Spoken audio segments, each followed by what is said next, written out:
Les gars, on est en 2014 et on va d'abord commencer par la musique parce que pour moi, au niveau de la musique, il y a un son que je considérais comme une hymne, un hymne. Quand je considérais comme un hymne, que je considérais comme l'hymne national de la joie. J'espère que vous voyez de quel son je parle. Je parle d'un mec qui est vieux en ce moment, mais qui paraît toujours jeune. Ça dépend, il a 50 ans. C'est un morceau en 2014, on était tous jeunes lorsqu'on l'entendait. Allez, vous devez trouver le moment. Je parle bien évidemment de Happy de Pharrell Williams. C'est un banger. C'est pas le genre de son que je laissais dans mon téléphone pour écouter la nuit, un peu pour planer ou pour kiffer. Non, mais c'est un morceau que je voyais souvent passer sur Trace Urbaine et je savais pas. C'était interdit de skip Happy. Peu importe où tu te trouves, fallait l'écouter. C'était le morceau de la joie, les gars. C'était incroyable. En 2014, les poteaux, il y a eu plusieurs sons, tels que Uptown Funk de Mark Ronson et Bruno Mars. Banger aussi. Après, en 2014, il y a un morceau qui me fait encore aimer un peu plus Ariana Grande, parce que moi, j'ai découvert en 2013. Et en 2014, elle apparaît sur un clip, sur un morceau avec Jessie J et Nicki Minaj. Le son s'appelle Bang Bang. Ariana Grande, mouah, une pépite. On avance encore avec un son qui, pour moi, a eu un impact sur la culture hip-hop. Ce son-là, il est sorti. Ça allait encore. Le clip, il sort. Mais on avait pété nos crânes. Les mecs, je vous parle de Loyal, de Chris Brown, Lil Wayne, Tyga. Seigneur, quel chef-d'œuvre. Chris Brown la caresse sur le beat. Et quand je dis impact, c'est parce que juste après le clip, tout le monde s'habillait comme dans ce clip-là, par rapport à Chris Brown, parce qu'elle avait mis une chemise à carreaux, enfin c'était sur ses hanches, mais elle avait mis une chemise à carreaux, avec des Timberline, tout le monde le faisait.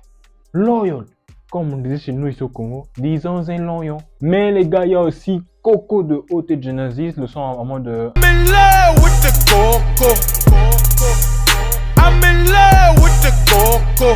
Si on parle de l'hymne de la joie, celui de Pharrell Williams avec Happy, on doit aussi parler du morceau de tous les bonhommes en 2014. Ce morceau qui nous a fait danser à une certaine partie. Le morceau qui a emmené un pas.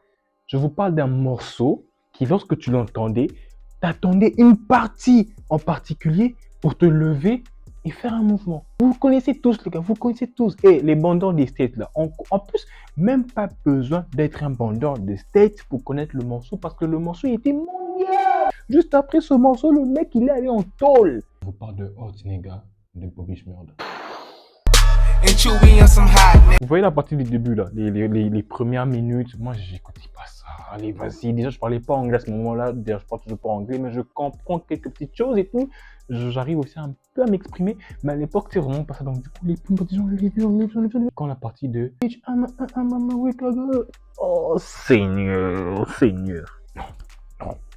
Pour finir, au niveau des morceaux, il y a le morceau qui nous a quand même fait danser aussi, c'est We Are One, Pitbull et Jennifer Lopez, qui était pour la Coupe du Monde 2014. Allez, transition au niveau du foot, Coupe du Monde 2014 du Brésil, Neymar Prime, c'est le début de Neymar Prime. Non, pas le début, c'était la continuité de Neymar Prime, parce que son premier a commencé depuis, pour moi, depuis Santos, parce que le mec, il était à Santos et il était classé au Ballon d'Or. Bref.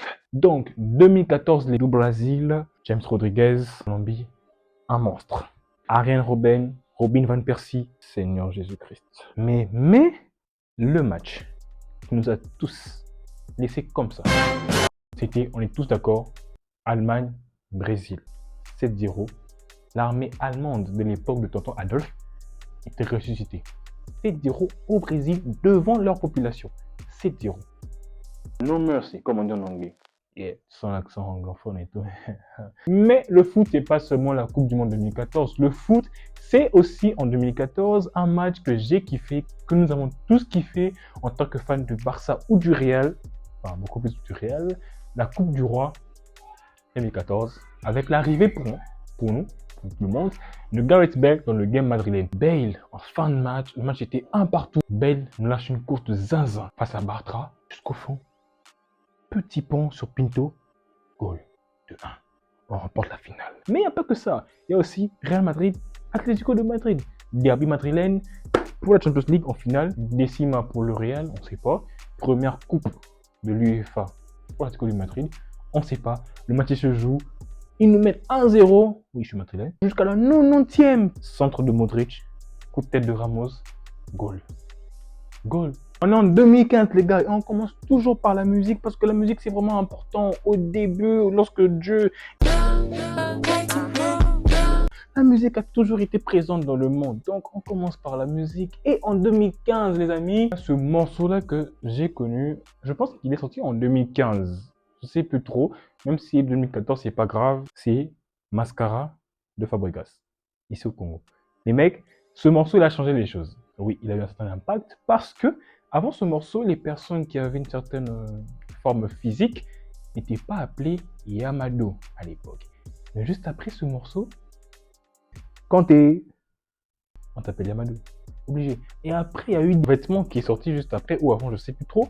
Mais le vêtement, voilà, on l'a tous découvert à ce moment-là, après le sang. Et on l'appelait Yamado. En 2015, aussi, ça s'appelait comme jamais Maître Gims Niska. En fait, il y a eu des morceaux qui donnaient envie de faire certaines choses. Moi, ça me donnait envie de m'habiller. Ça s'appelait comme jamais. On passe. Lockdown Voyou de Aya Nakamura et Fababy, ou Fababy Nakamura, je sais plus quel était en fit. C'est là où moi j'ai découvert Aya Nakamura, lorsqu'elle était encore vilaine. Bon, je sais pas trop si elle est devenue belle aussi, mais après, vas-y. Watch Me de Silento, qui n'a pas dansé Watch Me en 2015? Le morceau qui, moi, me faisait kiffer, mais qui m'a fait pleurer après, c'est See You Again de Charlie Puth. Charlie Puth. Comment on dit son nom à ce mec? Et Wiz Khalifa, See You Again. On a aussi Hotline. Arena, bling. De Drake. Et si on est en 2015 et on ne parle pas de ce morceau, on a un problème. Designer de Panda. Si vous avez aimé cette vidéo, les gars, n'hésitez pas à liker, à partager, à commenter. Dites-moi en commentaire ce que vous avez aimé ou pas. Si j'ai commis des erreurs sur mes informations, bah corrigez-moi. Je suis ouvert à toute critique. Allez les gars, on se voit pour la prochaine partie sur l'année 2016-2017. Bye.